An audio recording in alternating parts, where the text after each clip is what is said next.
This will be part 3 of the Hunt Me series, So I Can Regain My Composure, by Lydia the Goddess, Sola Soel, and the Dragon called Sharo. Izuku walks along Mirio as a sudden weight slams into his legs. Suddenly he finds himself in Mikomo as he looks down to see a scared and hurt child. Cold fire and fury rushes through his veins. "Hello there, little one. Want to tell me your name and who you live with?" His voice is soft, warm, and gentle. Scared children lug up. He needs the girl to talk. Needs a name for him to rain down his vengeance on. "Eri." The voice is shaky, frightened. Mikomo smiles at her and picks her up. "Well, Eri, it's nice to meet you. You don't look too good. Do you mind if me and my friend here take you to a warm place while we wait for someone to come looking for you?" Carefully he opens the jacket of his costume to get the girl closer to his body. Heat and protected by the padding of the suit, she clings to him and buries her face against his chest. Mikomo rocks her gently. "Lemillion, I hope you don't mind if we go back to the agency now, but our little passenger could really use a good cup of hot chocolate first, and maybe a blanket too." Mirio smiles at him. "Go back on your own. I can finish the patrol without issues. See you at the agency." Mikomo nods and turns to leave. Whoever hurt the kid would be after her. He would need to be fast. He would need to be in the shadows, except the daylight doesn't have enough shadows to hide them both, but it does have people. Big groups of people. Izuku's hiding place.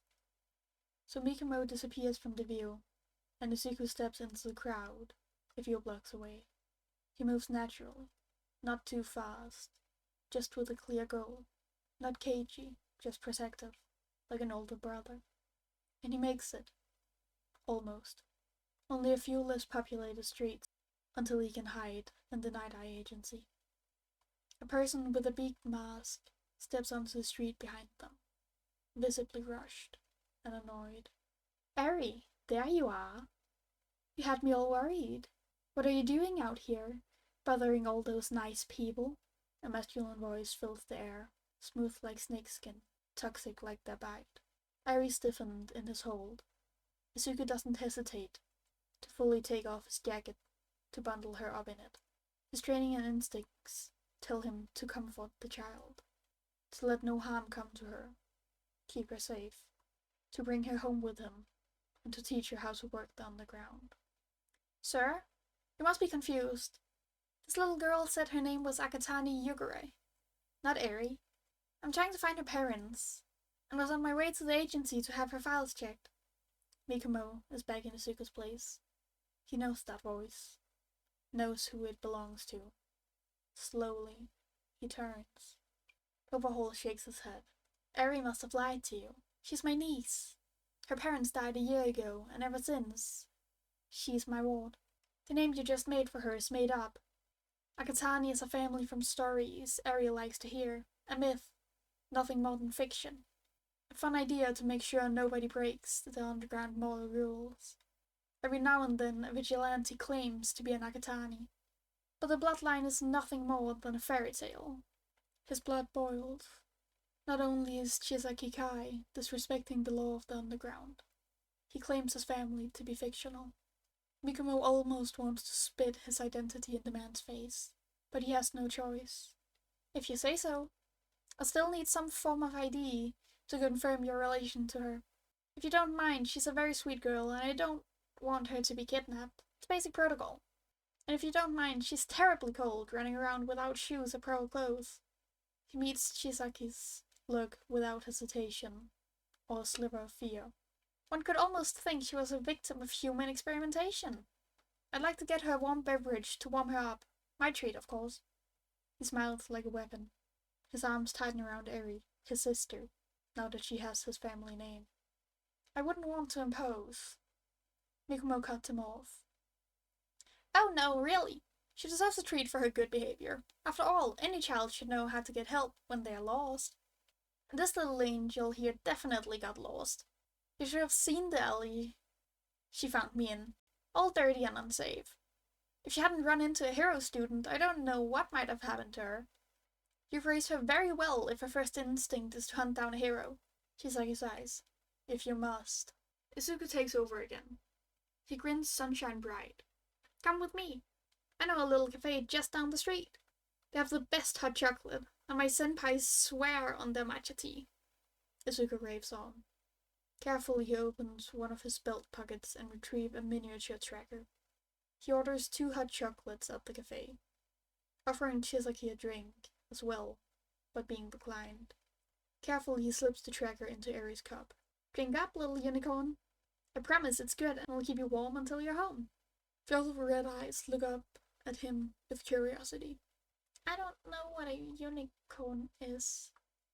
Izuku gasps in mock offense and sends a judgmental look towards Chisaki. Here, I'll tell you. A unicorn is a magic being. There's a little horn on his head, just like you, and magic powers. Unicorns are kind and gentle, but they can also hurt others if they get scared.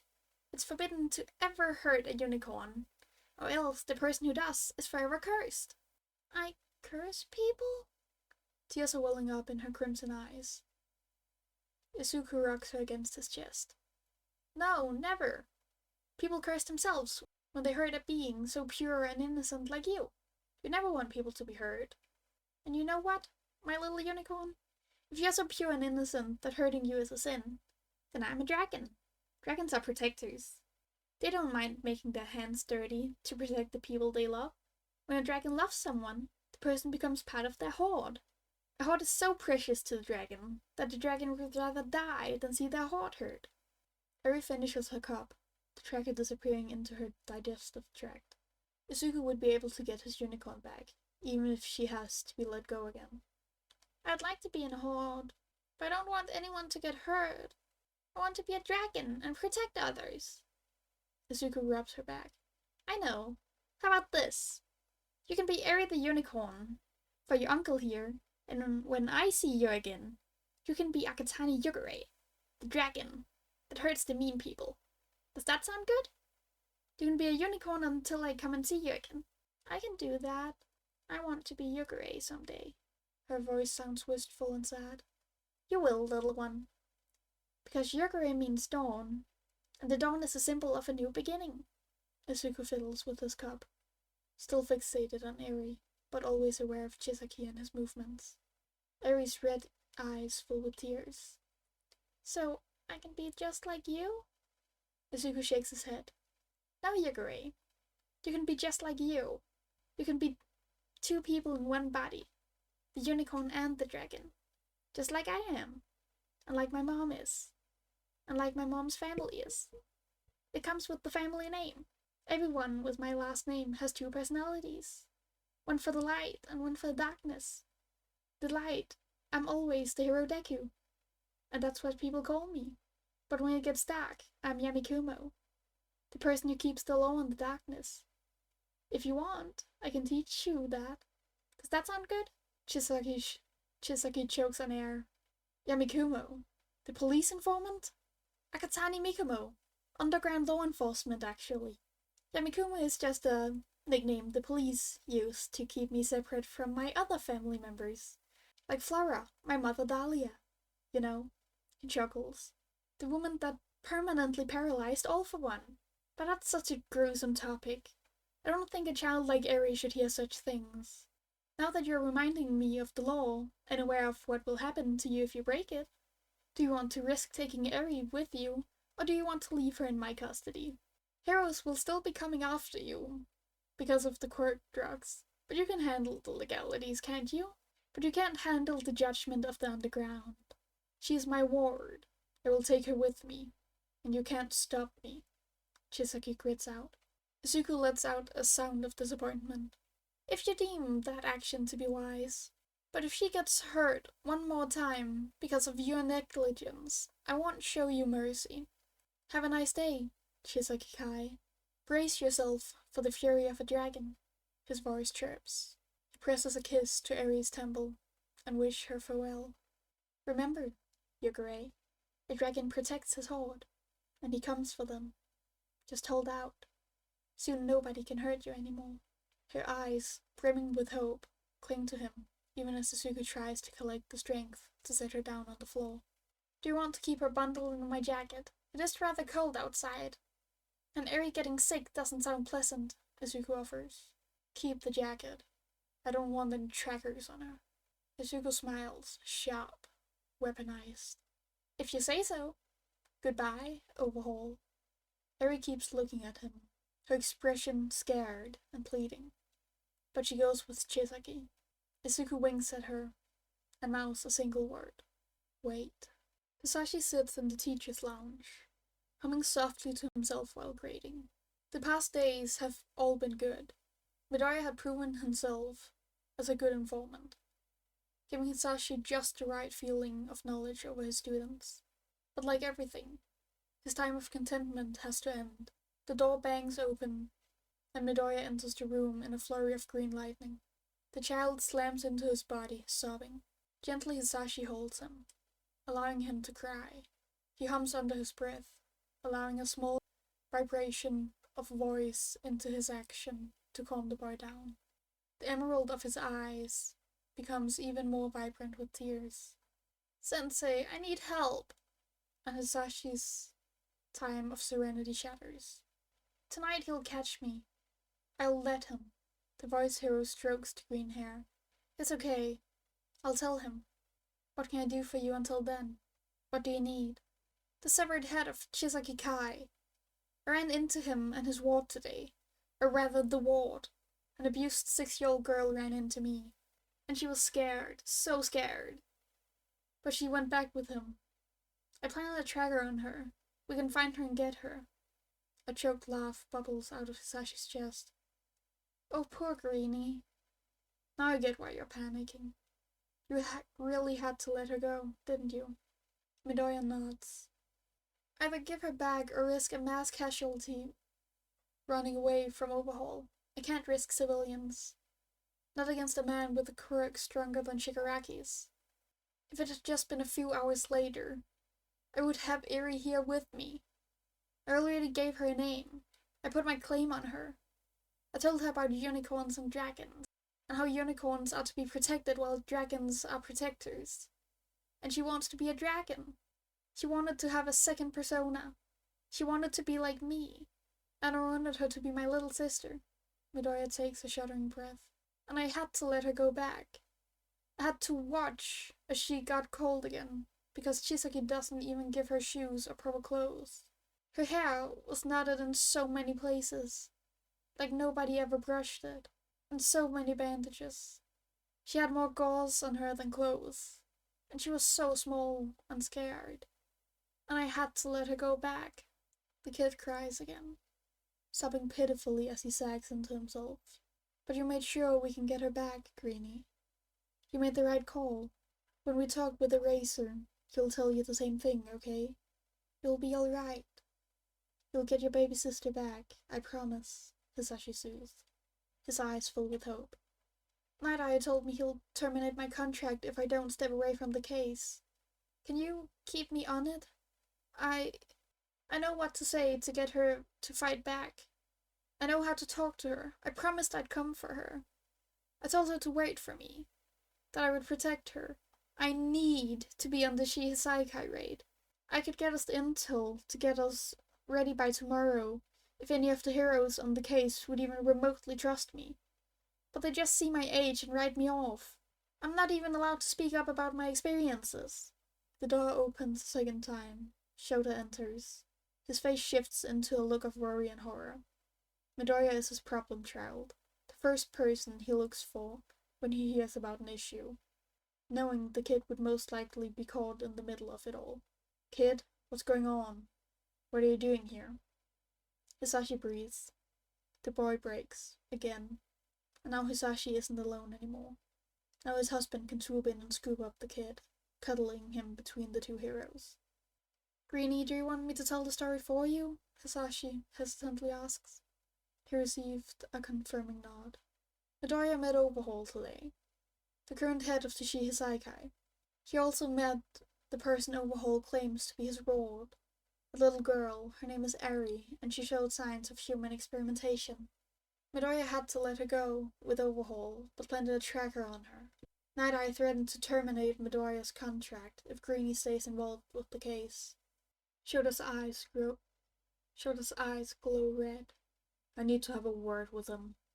That is not a responsibility to place on a child. Doesn't matter if you're training to become heroes. That is something your mental health can't do at that age. You are not risking yourself like that. Midoriya shakes his head. He wants me to take the chance. Give him a reason for termination. From the start he didn't want me. Only took me on because of my connection to All Might. And even then, he said I wasn't worthy of the help. That All Might should have given his focus to Mirio instead of me. Shouta growls. That's on him. UA is now terminating the contract with him. You can be signed in with Nightfall by tomorrow. I'll just show the record of how you dealt with Mineta and they will take you. Mention being trained by Flora once or twice and they'll ask for your assistance. Nightfall is already in cooperation with NightEye for the raid, primarily for stakeouts. But I was personally requested for the raids as well. I can reserve myself the right to bring the agency's work study students. You can get her out. You're our best chance to have her come willingly, since you are the only hero she knows. You won't be left in the dark when you obviously care about her. And Midoriya clutches his shoulder. Thank you. I promise you won't regret this. It is faint, but Hizashi knows his husband better than he knows himself. Shouta smiles. You say that like I had a choice. I know you'd be there one way or another, and I like to keep the charges for vigilantism to a minimum concerning my class.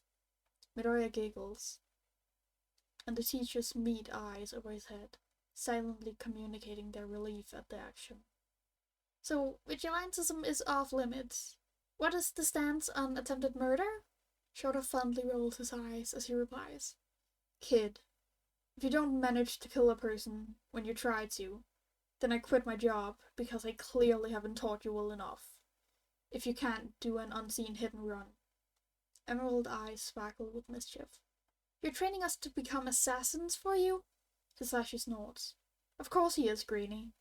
He needs to get world domination somehow, after all. His husband shakes his head disapprovingly. World domination, Sashi?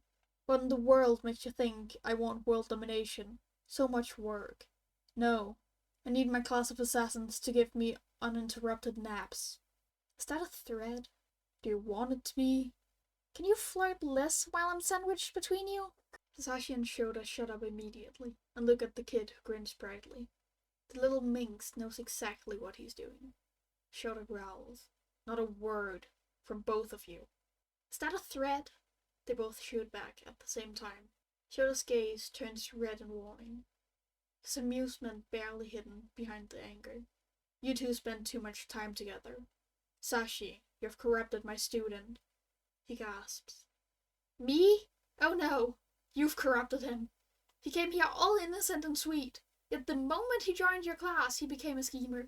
Just as much of a manipulator as you are. Midoriya giggles. My mom taught me that when I was 3. Told me I was cute, and to use that among every other trait I have to my advantage. That let me watch cartoons way past my bedtime ever since, he admits. Hizashi takes in Midoriya again. He's trying to find out what traits are exaggerated to help him with his goals, and what traits are hidden to brandish like a secret weapon at another point. I knew your mother was a scary person, but every time you mention her I get a bit more terrified. Shota's tone is joking, but the underlying honesty makes Hizashi perk up. Greenie, who exactly are your parents? Midoriya bites his lip nervously, and Hizashi has to hold back his instincts of making the kid stop the subtle self-harm. Well, my mom is Midoriya Inko. She works in a law firm, Roscoe. She's responsible for high-profile cases, usually heroes, politicians, and celebrities. My dad is Midoriya Hizashi. He left to work abroad when I was 7. Got personally scouted by David Shield to work on Island for a while, before he started at Reinvention Labs in the US. I learned how to analyze from him, especially Craig analysis. He made the micro-trackers I have in my hero costume. A piece clicks into place. Show? He's a genius. And we're keeping him. Nezu can't have him, like ever. He's ours. Hizashi pouts at his husband, waiting for confirmation. Shouta sighs. I already call him my problem child, don't I? If you consent, you can go all out with your parental affections. Just remember that for legal purposes, you only mentor him, keep a professional distance because favoritism is frowned upon. Hizashi beams. This is why I married you. He jumps up on his feet, bouncing with excitement. Midoriya, I am hereby officially allowed to put your talent through my polishing. Will you entrust yourself into my care? Midoriya looks between him and Shouta, back and forth. How did I come in here? Distressed over a little girl being abused and end up gaining another set of parents. That wasn't even my goal! So that's a yes on analysis training, Shouta snorts. Of course it's a yes. I'd love to share analysis and tactics with another person. His husband's fingers pat fluffy green curls. Like you'd ever say no to extra training. What can I say? I have too much energy in my body and need to burn it somehow. Causing the demise of people I dislike isn't very effective when I can't leave school grounds too often. Hizashi laughs softly, his hand cutting through Midoriya's hair again. Just be patient. Soon enough a racer can take you out for evening patrols, Greenie. He knows what those patrols would look like. How his husband would go out for games of tag with his problem child over rooftops. Speaking of, Sho, you slept first. You called me Sashi in front of a student. You have to do the dishes for the next month. Dark eyes widen with disbelief. No, you slipped. You started teasing me. The kid figured out you were flirting with me. Midoriya snorts. I knew for a while. You aren't subtle when you're distressed. It's not hard to connect the tales, you know. Wedding rings and chains, tattoos, all that. Hizashi looks at his husband. He almost raises an eyebrow in question. But that would tip Shouta off and end the game earlier than both players want. It would be too easy. Shouta huffs. Yeah, we might have to work on subtlety. I think you're subtle enough. I only know because I'm trained in behavior analysis. And as long as Todoroki doesn't pick it up in his conspiracy theories, I believe nobody really pays attention to it. Greenie disputes. Shouta mouths. Conspiracy theories? Towards Hizashi, as the blonde can only fondly roll his eyes and smile. Don't worry, it's disturbing, but harmless. Do I even want to know? Two mouths speak at once. No! Come hunt me for the last time. I have answers for you. But I need your help. Find me. Catch me. See me. Aid me. Yamikumo. Shouta stares down at the note. It is everything he wanted from the game of cat and mouse. But at the same time, he feels dread creep up his spine. After tonight, the game would stop. He wouldn't have to keep his eyes focused on his class to find Yamikumo. He wouldn't get to find small notes in his belongings inviting him to chase. It would all be over. And he doesn't want it to be over. Not yet. Not when the hunt gets to make him feel alive in a way he only could feel while training with. He shakes his head, spilling the thought. He refuses to think about old times, refuses to remember. Instead he checks over his costume, making sure the laces of his boots are tight enough and tucked away well, straightening out his scarf, securing the ring necklace onto his shirt. Then he kisses his husband goodbye. Don't wait on me, it'll probably be a long night. He nods, but his bright green eyes glint with knowledge. Just bring the listener home. I know I have some questions that need answers. And if I know, I can help. Shouta can't hide the smile tugging at the corners of his mouth. Promise you'll try to sleep. I'll wake you up when I come home. The blonde buries his hands in his hair while pulling Shouta into another kiss. I promise. Get home fast. He wants to soak up his husband's warmth and care. But the sun is already setting, so instead of following his body's desire for comfort and sleep, he opens the door to the balcony and jumps down to the ground where a figure is already waiting for him. The figure flashes with light for a moment, almost like covered in lightning. Shouta feels his quirk activating, his hair levitating and his eyes reddening in response. Let's end this, Yamikumo. A masculine voice replies. An end to the chapter is not an end to the story, Eraser. Shouta growls, a manic grin taking over his features. Maybe the chase wouldn't have such a bad aftertaste for him after all. Maybe he could enjoy the challenge Yamikumo gave him for a bit longer. The figure bolts away. Shouta hunts after him. They run through woods, the hero only losing the informant for short moments before a flash of lightning clues him in again. Slowly he gets clued in to all of Yamikumo's methods. how he stays on the big pieces of foliage until Shouta starts looking around, beyond the bushes and ferns. How the kid scales trees and jumps between them soundlessly. Every trick in his arsenal that he had used to lose Shouta in previous chases is laid out in front of him. And then they leave the woods. They get closer to the training grounds.